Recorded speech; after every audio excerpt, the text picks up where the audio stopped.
dah banyak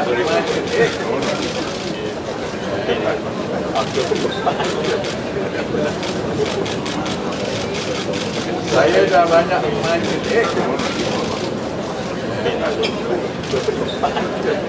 Aku punya tak cikgu kerja beli ni.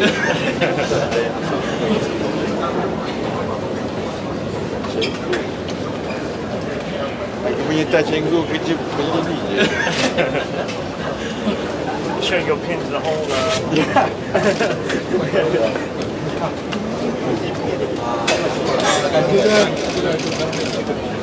Showing your pin to the whole.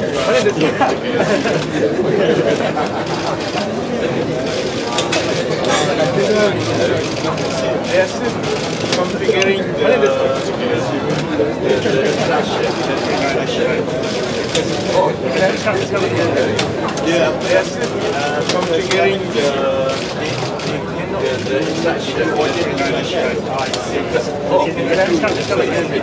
dia apa namanya wajib mengingat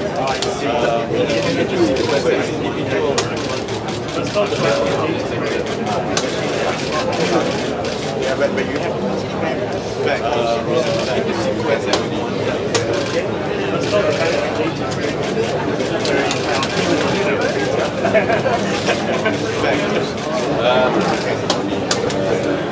Di sekejap je kita orang nak berita.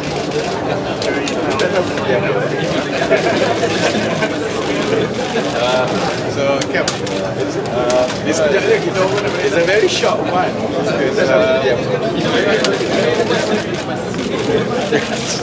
So Cap, it's a very short one.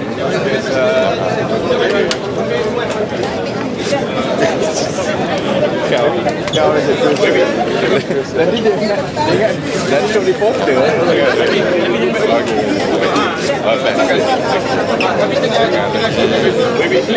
Boleh. Nanti dia ingat Datuk reporter.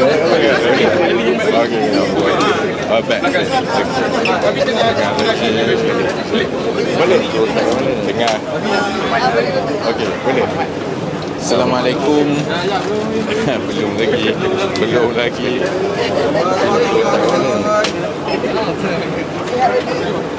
Assalamualaikum. Belum lagi. Raya gemuk. Dan lepas raya nak kena balik kerja kan. Dia punya inertia nak start kerja tu lambat sikit. Okey, raya gemuk. Assalamualaikum warahmatullahi wabarakatuh. Dan lepas raya nak kena balik kerja kan. Dia punya inertia nak start kerja tu lambat sikit. Terima kasih Datuk Nur Azmi Dirun.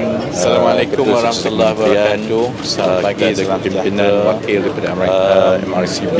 Terima kasih Datuk Nur Azmi Dirun, wakil-wakil daripada Kementerian Central, saudara-saudari wakil daripada MRCB, Dr. Amarjid. Ini sebahagian daripada wakil-wakil daripada KL Central kita untuk saudara-saudari yang hadir memastikan bahawa lebih banyak ini sebahagian dari penerima usaha inisiatif pendapatan rakyat IPR memastikan bahawa lebih banyak berniaga penerima di kawasan-kawasan dan lokasi strategik yang kita telah pun dapat dengan kerjasama pihak swasta juga. Jadi saya ucapkan terima kasih kepada MRCB yang menguruskan KL Central pada hari ini, kerana kita tahu bahawa KL Central adalah antara lokasi yang paling banyak trafik.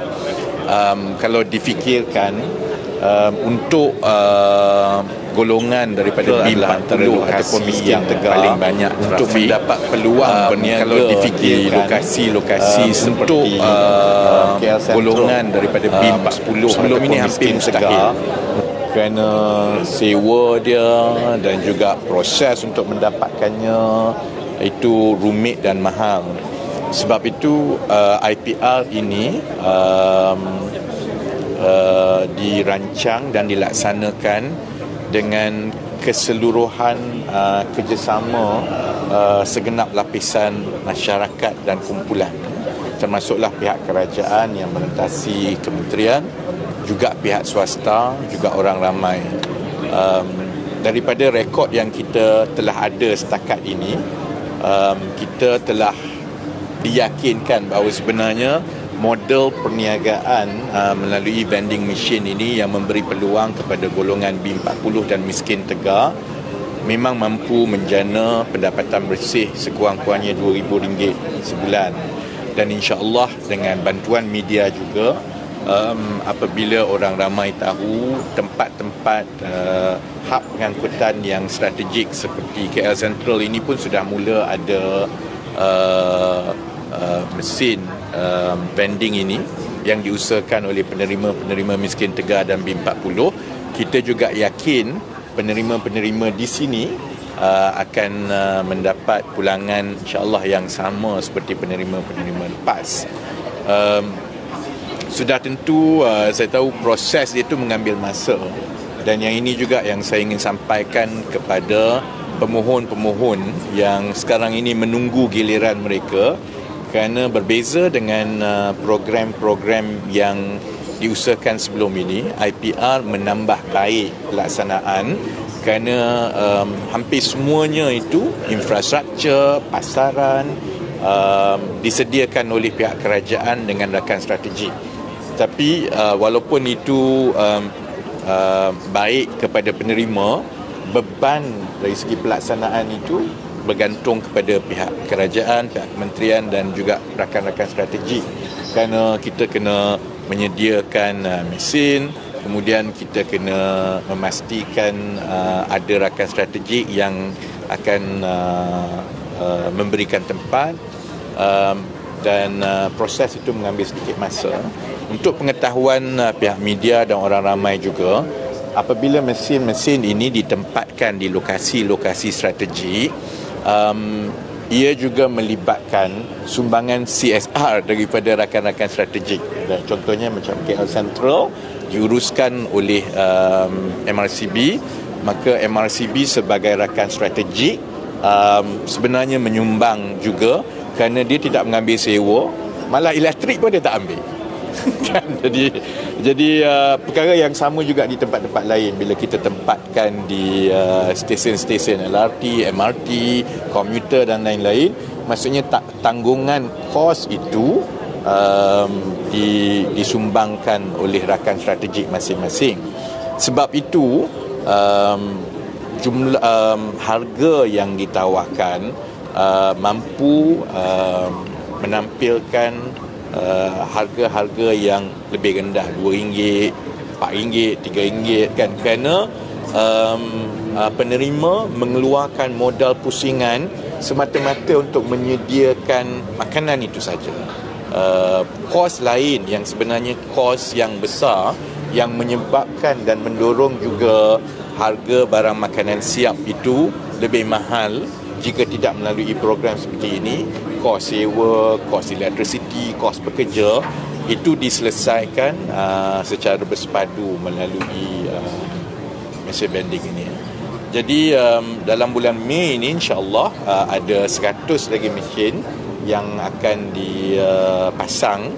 Tumpuan kita ialah di stesen-stesen LRT dan MRT. Kemudian kita mula keluar daripada Lembah Kelang, insya-Allah di Pulau Pinang pun ada, di Kedah pun ada, di Sabah pun mula ada, dan kemudian tumpuan kedua ialah di kampus-kampus. Kerana projek rintis di UiTM Puncak Alam mendapat sambutan yang cukup baik, dan memang ada permintaan yang tinggi daripada institusi-institusi pengajian awam untuk mula meletakkan dengan meluas. Cuma saya juga berharap dan bertanggungjawab untuk memaklumkan kepada pemohon dan juga orang ramai bahawa proses menyediakan mesin, mendapatkan tempat, mendapatkan kelulusan, semua ini adalah proses yang mengambil sedikit masa. Kerana bukan saja nak sediakan itu kita perlukan masa, kita juga perlu melalui proses tender terbuka. Jadi sebab itu dia dilakukan dan dilaksanakan dan dipasang secara berfasa. Fasa seterusnya ialah untuk kita menjalankan proses tender terbuka untuk 4,900 mesin yang seterusnya, yang insya-Allah akan dapat mempercepatkan lagi penerima-penerima untuk mula beroperasi dengan mesin vending di kawasan-kawasan strategik di seluruh negara. Jadi akhir sekali kepada orang ramai, saya mohon supaya kita sebarkan untuk mengambil peluang harga barang makanan siap yang lebih murah yang sekarang ini boleh didapati bagi pengguna-pengguna pengangkutan awam di KL Sentral. Jadi kita sama-sama bantu dengan war-warkan, kerana penerima-penerima ini juga mereka memerlukan bantuan kita. Lebih ramai yang tahu, lebih ramai yang memanfaatkan kemudahan ini.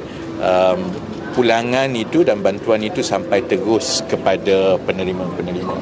Saya juga ingin mengalu-alukan lebih banyak lagi rakan-rakan strategik seperti MRCB pada hari ini, supaya mereka juga tampil ke hadapan untuk memberi ruang dan CSR kepada penerima B40 dan juga miskin tegar ini, supaya kita membuka ruang dan peluang berniaga itu melalui mesin vending di tempat-tempat tumpuan orang ramai yang dikendalikan oleh pihak swasta dan juga kerajaan yang boleh menjadi rakan strategik, supaya perkara ini dapat disebarluaskan dengan secepat mungkin. Dan akhir sekali kepada pemohon-pemohon yang sekarang ini menunggu giliran, insya-Allah giliran yang seterusnya ialah bila kita mula pasang bulan Mei ini, dan selepas itu fasa yang seterusnya itu akan melibatkan penerima yang lebih ramai, kerana selepas proses tender terbuka itu kita akan memadankan dan melantik penerima-penerima yang dalam fasa seterusnya sebanyak 4,900 orang yang akan diperluaskan di luar Lembah Kelang dan di luar pusat-pusat bandar. Tapi di luar Lembah Kelang tu bila akan mula? Sebenarnya dalam Mei ni pun kita memang sudah ada jadual. Kalau ikutnya daripada 100 yang untuk bulan Mei ni, lebih dari separuh pun sebenarnya lebih kurang the split is around 50-50 lah. 50% dalam kawasan Lembah Kelang, 50% lagi itu, maksudnya 50 lagi itu kita akan tempatkan di kawasan-kawasan yang bukan maksudnya di kampus-kampus, di tempat-tempat tumpuan umum di luar Lembah Kelang. Wabi, sebelum ni ada lancarkan di LRT Cempaka. Saya ke sana dan tidak mendapat sambutan, trafik agak kurang. Bagi projek-projek yang tidak mendapat sambutan seperti dijangka, apa perancangan kerajaan? Saya ingat dia bergantung pukul berapa juga pergi. Kan yang kita buat ialah ini kelebihan bila dia menggunakan mesin dan juga teknologi, kerana kita memang ada dashboard yang kita boleh tahu sebenarnya tiap-tiap hari bukan saja berapa yang jualan, tetapi pukul berapa dan pattern penggunanya kan. Dia memang selalunya dia ada pusingan dia. Maksudnya jualan itu selalunya habis untuk batch pertama pada peak traffic masuk pagi, selalunya masa orang pergi dan orang balik kan. Jadi kita memang pantau satu persatu setiap hari, terutamanya yang awal ni kerana projek rintis kan. Dia juga bergantung kepada beberapa perkara, contohnya yang dalam bulan lepas kerana bulan Ramadan. Jadi ada tempat, ada satu sebenarnya oleh kerana bulan Ramadan trafik itu pagi. Jadi dan orang puasa. Jadi dan bila petang tu pula orang selalunya lebih gemar untuk beli daripada pasar Ramadan lah. Tapi memang pasukan Kementerian Ekonomi bekerjasama rapat dengan penerima-penerima ini, kerana ia juga sebahagian daripada latihan kepada mereka. Dengan data yang ada, oleh kerana dia elektronik, dia juga membantu penerima itu untuk mengenal pasti tabiat pembelian, dan itu akan membantu kan. Dan daripada pantauan ini, contohnya ya kalau dekat Cempaka contohnya kan, kita akan buat keputusan macam mana untuk menambah baik. Jadi kalau perlu untuk kita nasihatkan dia untuk menukar dari segi pola dia mengisi. Maksudnya jangan isi pukul 10, isi pukul 7. Yang itu memang satu proses yang berlaku secara semula jadilah kan. Tapi ada juga yang kalau kita perlu contohnya untuk menukar lokasi itu daripada di belakang ke depan, yang itu juga kita insya-Allah usahakan satu persatu. Cuma setiap satu itu memerlukan kos sebenarnya kan. Jadi yang itu yang sementara kita usahakan secara terperinci. Tapi ia juga perlu dilakukan secara berfasa. Kita pun nak pastikan bahawa penerima ini mereka cuba usaha, mereka juga melihat kepada prestasi makanan dan khidmat dan juga cara mereka mengendalikan, sebab kita juga berhati-hati. Kalau tidak, kita tak nak penerima ni dia nak dapat RM300-400 sehari je. Kalau tak dapat saja dia pulangkan masalah itu kepada kementerian. Kerana sebenarnya kemudahan dan bantuan yang diberikan itu sebenarnya berdasarkan kepada projek rintis setakat ini, kita yakin sebenarnya dia boleh mencapai sasaran pendapatan bersih sekurang-kurangnya RM2,000, dan kita juga perlu tengok untuk jangka masa yang lebih panjang daripada 1-2 minggu yang pertama itu, kerana satu, ini melibatkan perubahan tabiat pengguna akan ambil masa. Dia juga memerlukan orang ramai mula mengetahui tempat tu dah ada dan sebagainya kan. But we do follow through on case by case basis. Bagi pengusaha yang bermasalah, adakah mereka akan disenarai hitamkan atau selepas dah buat macam-macam, dah bantu, tapi dia masih nak pulangkan? So apa tindakan kerajaan? Kita tak sampai ke peringkat itu, kerana saya ingat dia masih lagi di peringkat rintis sekarang kan.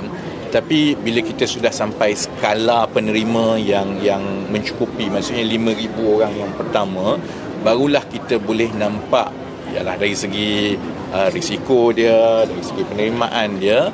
Secara prinsipnya melalui IPR, berbeza dengan pelaksanaan program sebelum ini, aset itu adalah milik kerajaan. Jadi bila aset itu milik kerajaan, kerajaan bertanggungjawab memastikan penerima itu bukan saja betul-betul layak dari segi tahap pendapatan sosioekonomi dia, tapi dia juga betul-betul nak buat, dan dia committed untuk menaik taraf pendapatan dan kedudukan ekonomi dia. Kalau contohnya ada kes-kes tertentu yang memang setelah kita usahakan dan kita tengok prestasi dia dan kita tengok dia tidak committed dengan sasaran dan juga expectation yang kita mahu daripada penerima-penerima, maksudnya peluang itu akan diberikan kepada pemohon yang lain. Kerana aset itu adalah aset kerajaan. Dan itulah juga konsepnya, bukan saja dengan melalui vending machine, itu juga melalui intan. Kerana bila kita buka tanah, pelaburan untuk menyediakan infrastruktur semua tu, dari segi teknik dia, dari segi pasaran, semua itu diusahakan oleh kerajaan. Jadi kita tahu salah satu risiko utama contohnya dalam pelaksanaan yang lepas yang melibatkan bantuan dalam projek-projek pertanian, selalunya dia dapat wang saja untuk diusahakan ataupun dia dapat polybag saja. Lepas tu, lepas 1, 2, 3 bulan tu dia tak berminat, dia tinggal. Jadi sebab bantuan itu bukan dalam bentuk infrastruktur yang kekal. Yang melalui IPR yang kita buat, kerajaan memperuntukkan jumlah yang besar supaya infrastruktur itu, termasuklah macam vending machine ni sebenarnya dimiliki oleh pengilang. Kerana kerajaan tak beli, hanya kerajaan bagi sewaan percuma untuk 2 tahun pertama kan. Jadi kalau mereka tidak berminat ataupun mereka putus asa ataupun mereka rasa dia nak pergi buat benda lain, ataupun dia mungkin dapat kerja baru selepas dia dah usahakan 1 tahun contohnya, mungkin dia berjaya dengan baik, dia dah nak bergerak ke gerai dia sendiri, maka peluang itu akan dibuka kepada penerima-penerima lain. Sebab itu kami berpandangan kalau ini diusahakan pada skala yang menyeluruh di seluruh negara, kita akan ada satu mekanisme membantu miskin tegar dan B40 yang lebih mampan dan lebih berterusan, kerana aset sudah ada di situ, pasaran sudah ada di situ, yang bertukar ganti ialah penerima-penerima, dan memang kita nakkan penerima ini selepas 2 tahun pun dia move on pergi buat benda lain, kerana dia dah keluar daripada garis kemiskinan itu, supaya penerima baru boleh masuk dan ambil alih. Ada usaha untuk proses dia agak lama, macam Abi cakap, ada usaha dari segi nak tarik lebih banyak ni tak rakan strategik tu? Saya ingat setakat ini memang senarai rakan strategik itu sangat-sangat menggalakkan. Contohnya setakat ini pun kita sudah ada 1,000 lebih, 1,100 yang tampil ke hadapan untuk jadi rakan strategik kan. Cuma melaksanakan itu, maksudnya memasang mesin itu, mendapatkan kelulusan, because dia tak boleh pasang mata-kata je, dia kena ikut peraturan dia kena check electricity dia kena tengok sesuaian. Itu memang mengambil sedikit masa.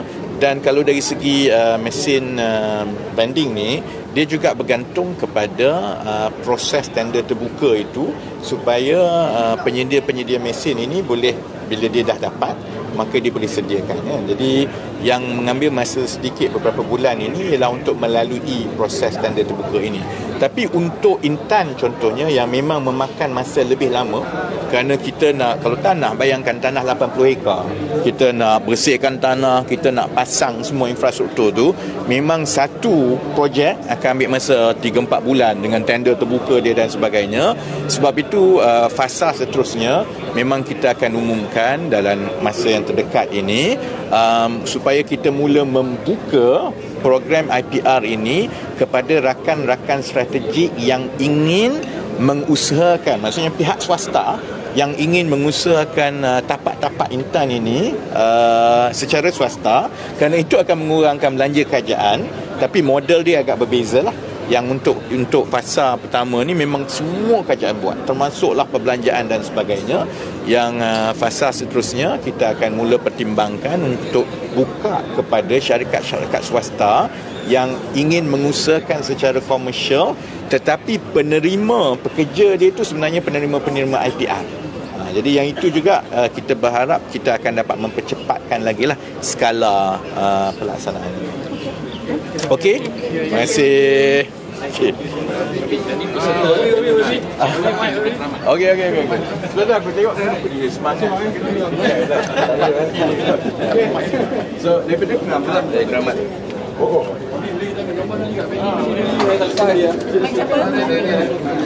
Ini penerima.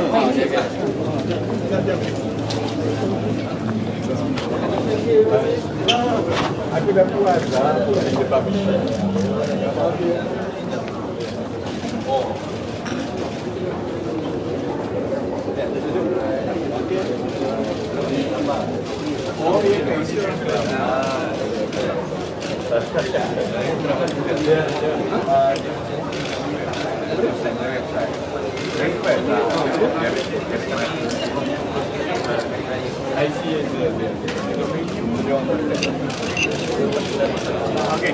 Penerima, so kalau lebih baik tanya penerima.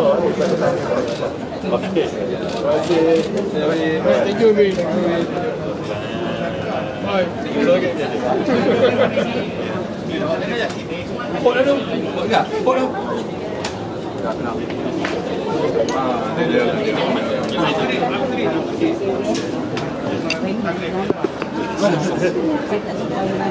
Is that the pitfall?